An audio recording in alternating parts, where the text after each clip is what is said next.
નમસ્કાર, મારું નામ કૃષ્ણા છે અને સ્વાગત છે તમારું મારી દિનચર્યામાં, જેમાં હું તમને કહીશ કે મેં આખો દિવસ શું કર્યું. જો કે આની કાંઈ એવી જરૂરત નથી, બહુ ખાસ કાંઈ નીડ નથી, બટ મેં જેમ તમને પહેલાં કીધું કે I just love to talk. મને જ્યારે ગમે ત્યારે તો આઈ એમ લાઈક કે okay, I can share my daily routine. You are not asking and demanding, but તોય મારે તો આપવું છે એટલે મેં કીધું કહી દઉં તમને. તો આજ સવારે હું ઉઠી, સન્ડે હતો તોય હું વહેલા ઉઠી ગઈ બિકોઝ મારી એક્ઝામ હતી તોય કાલ રાત સુધી હું રીલ્સ બનાવતી હતી. મને માથું દુખતું હતું, હું વાંચતી હતી, રીલ્સ બનાવતી હતી, નાચતી હતી. આઈ એમ લાઈક કે મને તો કંઈ ગમતું નથી, હવે હું શું કરું જીવનમાં, તો હવે કાંઈ જીવવા જેવું જ નથી. પછી મને એમ થયું કે હું તો કન્ટેન્ટ ક્રિએટર છું, એટલી હોશિયાર છોકરી છું, ટેલેન્ટેડ છું. પછી મેં મારા મનને મનાવીને ફૂસલાવી લીધું કે કાંઈ વાંધો નહીં Krishna, you can do it. પછી 2-3 કલાક રોઈને પછી મેં મારા મનને મનાવી લીધું. પછી બેક ટુ ધીસ ડે, આજનો જે દિવસ છે એની વાત કરીએ તો ઉઠીને પછી મારે વહેલા ઉઠવાનું હતું અને પછી મને એમ લાગ્યું કે મને જે બસમાં મારે જવાનું હોય છે, 50 નંબરની બસ છે, એ મને એક્સપેક્ટેશન એવી જ હતી કે મને નહીં જ મળે.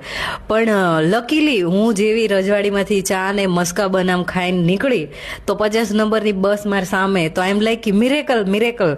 સવારમાં મને બસે મળી ગઈ અને કાંઈ મારે કેવું ન પડ્યું કે મારી જિંદગી ખરાબ છે અને બધું મારી હારે જ થાય, દુનિયાના બધા દુઃખ મારી હારે જ થાય. પણ સવારે બધું સારું થયું. પછી ત્યાં જઈને મેં રિવિઝન કર્યું અને તોય પછી મારી પાસે ટાઈમ વધી ગયો. તો પછી હું આમનામ આજુબાજુ બધાને જોતી હતી કે બધા શું કરે છે, પણ બધા પછી તો વાતું જ કરતા હતા કે અમારે આમ કરિયરમાં ચાલે ને આમ થયું ને તેમ થયું ને અમુક લગ્નની છોકરાઓની ને એવી વાતો કરે ને મારે જે હજી એક્ઝામો આપે છે લગ્નની ને ઓલી બધું જે મારા હારે ભણતી હતું એ બધું તો છોકરાવાળી થઈ ગયા. ને આઈ એમ લાઈક કે મારે તો ભાઈ હાથ પીળા કરવાને બદલે મારે બીજું બધું થઈ જશે, કેમ કે મારે એવું છે કે લગ્ન પહેલાં મારું કરિયર છે એ સેટ હોવું જોઈએ અને મારે ઇન્ડિપેન્ડન્ટ રહેવું છે.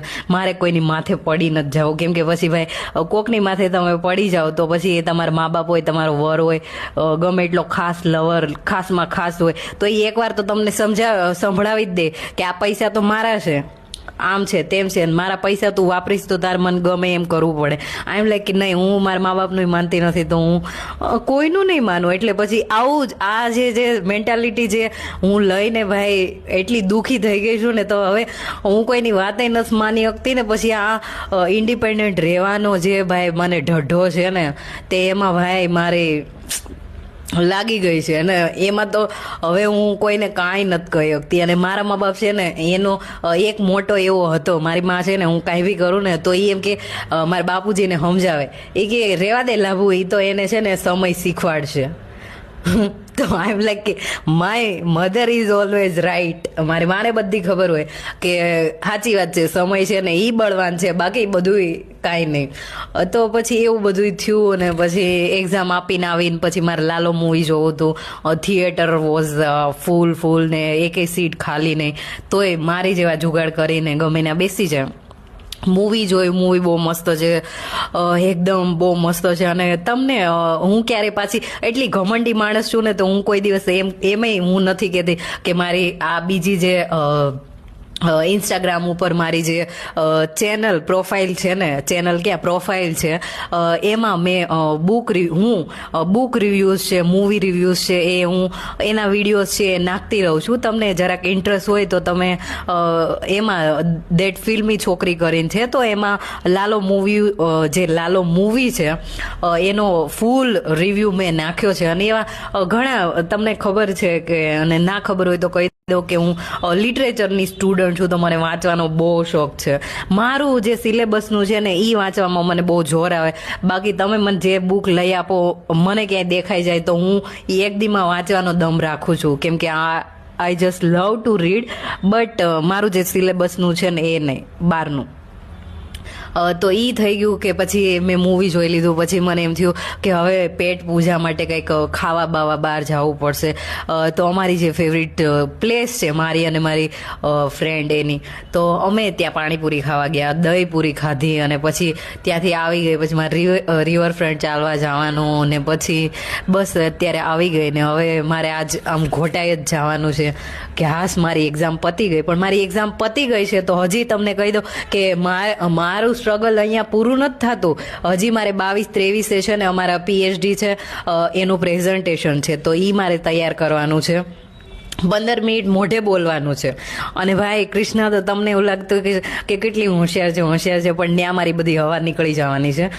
કેમ કે બધા હોશિયાર લોકો આવવાના છે, તો એમની સામે ભાઈ મારે બોલવાનું અને પાછું ઇંગ્લિશમાં બોલવાનું છે. પાછું મેં ભાષામાં ઇંગ્લિશ સિલેક્ટ કર્યું છે. Okay, I just want to speak અને I can speak. I am like okay, તો મેં એવું કર્યું છે.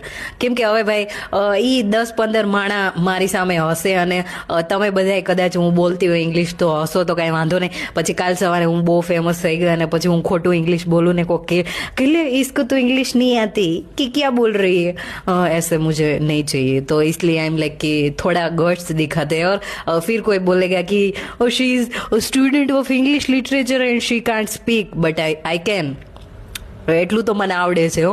એટલે પાછા તમે મને એવું ન કહી દેતા કે કાંઈ નહીં આવડતું હોય. વાંધો એમ છે કે અમારા જે કાઠિયાવાડી લોકો હોય છે અને કોઈ બી ભાષાના જે લોકો હોય સાઉથના જેમ હોય, best example APJ Abdul Kalam, એ જ્યારે ઇંગ્લિશ બોલતા હતા એમની સ્પીચીસ છે તમે સાંભળતા હોય અને તમને એમાં ઇન્ટરેસ્ટ હોય તો તમે સાંભળજો કે એ જ્યારે બોલે ત્યારે એમનો જે લહેકો છે એ આવી જાય. તો ઓબ્વિયસ છે કે હું કાઠિયાવાડી છું અને હું કાંઈ ઇંગ્લેન્ડમાં નથી પેદા થઈ અને હું ગુજરાતી છું. અને પાછી ભાઈ મારી તળપદી ભાષા એ બીજી છે. એ ક્યારેક તમને હું સંભળાવી કે અમે કાવસવાળી ભાષા બોલી, એમાંય મેં ઘણા બધા વિડીયોઝ બનાવ્યા છે because I am multi talented girl. બસ ખાલી મારો વાંધો એમ છે કે હું ઓવર શેર કરી દઉં, ઓવર એક્સપ્રેસ કરી દઉં, ઓવર લવ કરી દઉં, ઓવર એક્ટિંગ કરી શકું, બધું ઓવર જ કરી દઉં. પછી ઓવરમાં હું હર્ટ થાવ ને પછી હું રોયા કરું. તો આ હતી મારી દિનચર્યા. અને હવે ઈચ્છા છે કે હું વહેલા સૂઈ જાઉં, પણ તોય હું કાંઈ વહેલા નથી હોવાની. જેવો મારો ફોન મારા હાથમાં આવશે એમ રીલ્સ હું સ્ક્રોલ કર્યા કરીશ. અને પછી મારા જ પ્રોફાઇલમાં 1000 વાર હું મને જ જોઈશ ને કહીશ કે વાહ કેટલી સુંદર છોકરી છે, હા કેટલી ટેલેન્ટેડ છોકરી છે, એમ કરીશ. પાછી ઇનસિક્યોરિટી છે, એવું નથી કે ખાલી મને મારા જ વખાણ કર. પછી હું ઇનસિક્યોરિટી છે એટલે મેં આવો વિડીયો બનાવ્યો, મેં આમ કર્યું, આમ બોલ્યું, તેમ બોલ્યું. અને પછી એમાં કોઈક હોશિયાર લોકો છે એની કોમેન્ટ્સ જોઈ जाओ तो मने दुख थाय, होता है हर्ट, यहाँ पे बहुत होता है. बट आई एम लाइक कि चिल, मुझे कोई हर्ट नहीं होता, मर्द को दर्द नहीं होता, ऐसे करके आई एम लाइक कि મને કાંઈ દર્દ નથી થતું, પણ થાય છે મને, એટલે કોઈ એવી કાંઈ કમેન્ટ નહીં કરતા. હવે ગુડ નાઇટ, મારી વાત પતી ગઈ છે.